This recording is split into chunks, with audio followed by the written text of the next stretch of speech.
วอน FC อย่าหลงประเด็นกรณีพ่อการใช้ถ่ายคลิปอุ๋งอิงน้อยลงสวัสดีครับผมสวัสดีพี่น้องครับปองปายมิตรหมอแคนแฟนหมอลำยินดีต้อนรับเข้าสู่ช่องไทยซีเกตชาแนลสวัสดีไปยังแฟนคลับ FC ลาหน่อยอุ๋งอิงแฟนคลับ FC สาวน้อยเพชรบันแพงสู้ขู่สู้คนเด้อครับเด้อในเวลาครับ 11:16 นาทีโดยประมาณครับพี่น้อง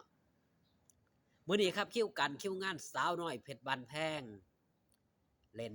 ที่บ้านนาพระชัยเนาะโรงเรียนนาพระชัยอำเภอบ้านแพงจังหวัดนครพนมเจ้าภาพเจ้าการเจ้างานนี่นั่นก็คือครีเอเตอร์หรือว่ายูทูบเบอร์ชื่อดังประธานห้างพี่น้องวินว่าแคนแฟนหมอลำผมเชื่อได้เลยว่าค่ำคืนนี้เรายูทูบเบอร์ทั้งหลายไปโฮมโตกันอยู่หันหลายแน่นอนหันมาว่าฮอดครับจอดถึงเรื่องราวของประเด็นที่กำลังเป็นกระแสวังมือสองมือที่ผ่านมานี่แหละผ่านตั้งแต่ไรครับพอการใช่เนาะเพิ่นได้ถ่ายทอดเรื่องราวของน้องวันใหม่อนันตยาณช่วงปัจจุบันนี้เฮาก็จะได้เห็นมากมายหลายคอนเทนต์ที่เพิ่นถ่ายทอดลงบนช่องส่วนตัวของเพิ่นในนามธนดลเครือสุขเป็นเรื่องราวเกี่ยวกับน้องวันใหม่อนันตยา FC สายเสียบบ่ได้ว่าเอา FC ตัวจริงนะครับ FC ตัวจริงสิบ่คิดหยังหลายครับ FC สายเสียบนี่ตัวสำคัญกลับไปเว้าไปว่าพอกันใช่นี่หลงลืมลูกลืมเต้าจังสั่นจังซี่เนาะเห็นน้องใหม่ดีกว่าหลาน้อยอุ๋งอิงบ่ได้มาถ่ายทำหลาน้อยอุ๋งอิงในเรื่องราวประมาณนี้ครับส่วนหนึ่งครับพอกันใช่แล้วก็ได้ออกมาเว้าออกมาอธิบายให้ฟังแล้วว่านั่นมันเป็นโอกาสนั่นมันคือการให้โอกาสของเด็กน้อยคนหนึ่งครับในเมื่อกระแสกำลังมาการเป็นยูทูบเบอร์นี่มันก็ต้องคว้าในสิ่งที่กำลังเป็นกระแสนิยมเพื่อเปิดยังครับเปิดทางเปิดโอกาสให้กับเด็กน้อยคนหนึ่งได้มีโอกาสฉายแสงให้กับมิตรหมอแคนแฟนหมอลำได้เบิงส่วนตัวหลานน้อยอุ๋งอิงนั่นได้รับโอกาสแล้วก็เป็นผู้ที่สิดึงลงมาเปรียบเทียบกับเด็กน้อยรุ่นใหม่ๆกับบ่ได้เพราะมันอยู่คนละช่วงอยู่คนละห่วงเวลาหลานน้อยอุ๋งอิงก็ยังคงเป็นซุปตาคือเก่าคือเดิมพอการใช้ก็ยังฮักคือเก่าคือเดิมเพิ่มเติมนั่นคือการให้โอกาสเด็กใหม่ส่วนเด็กใหม่นี่รับโอกาสไปแล้วสิรักษาโอกาสนั้นไว้ได้ด้นซ้ำไหนนั่นก็ขึ้นอยู่กับบุญนำพาวาสนานำส่งในเรื่องราวเรานี่ครับพออาจิตะเพิ่นก็ได้ออกมาเว้ามาจาทางไลฟ์สดของเพิ่นเนาะเพราะว่าหยังครับอย่าสิไปคิดหลายอย่าสิไปตีประเด็นอย่าสิไปสร้างหยังครับสร้างมิตรให้เป็นศัตรูแทนที่สิรักษามิตรภาพแล้วก็สืบสานนะครับสืบสานสืบสืบสานความรู้สึกแบ่งความรู้สึก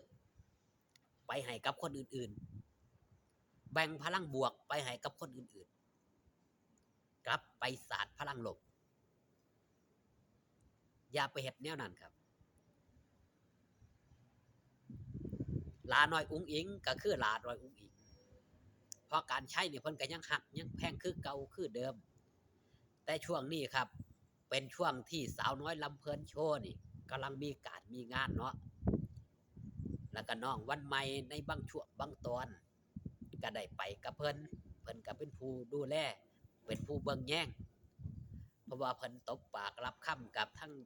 ญาติสีพี่น้องของน้องวันใหม่ล่ะว่าสิเบิ่งแย่งอย่างดีเบิ่งแย่งให้ดูแลให้ส่วนความปังนั่นความดังนั่นมันขึ้นอยู่กับตัวน้องวันใหม่เองเพราะการใช้เพียงแต่ว่ายังครับสร้างโอกาสให้เปิดโอกาสใ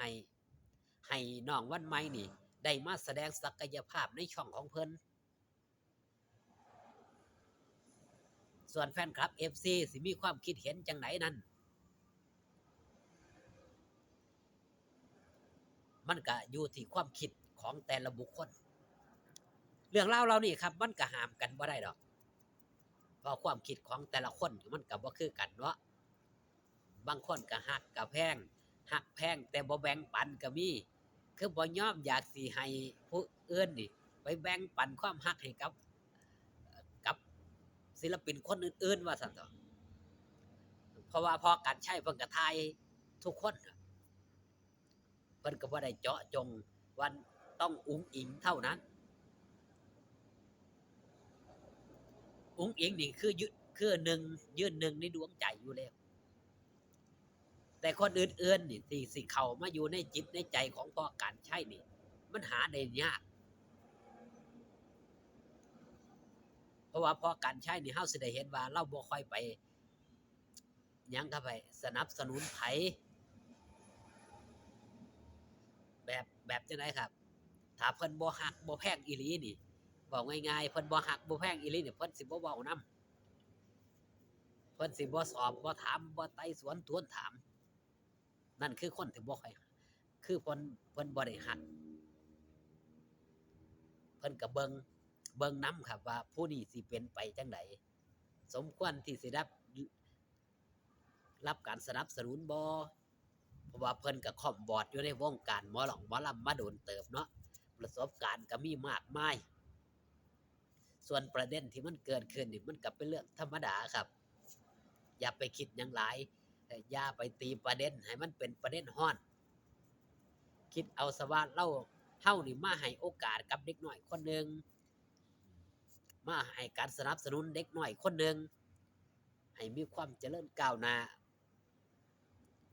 อนาคตสิเป็นไปจังไดนั้นขึ้นอยู่กับตัวเขาเองคิดบวกเข้าไว้ครับคิดดีทำดีได้ดีแน่นอนเอาคลิปนี้ฝากตอนเอาไว้แต่เพียงส่ำนี้ครับพ้อกันคลิปหน้าสบายดีครับผม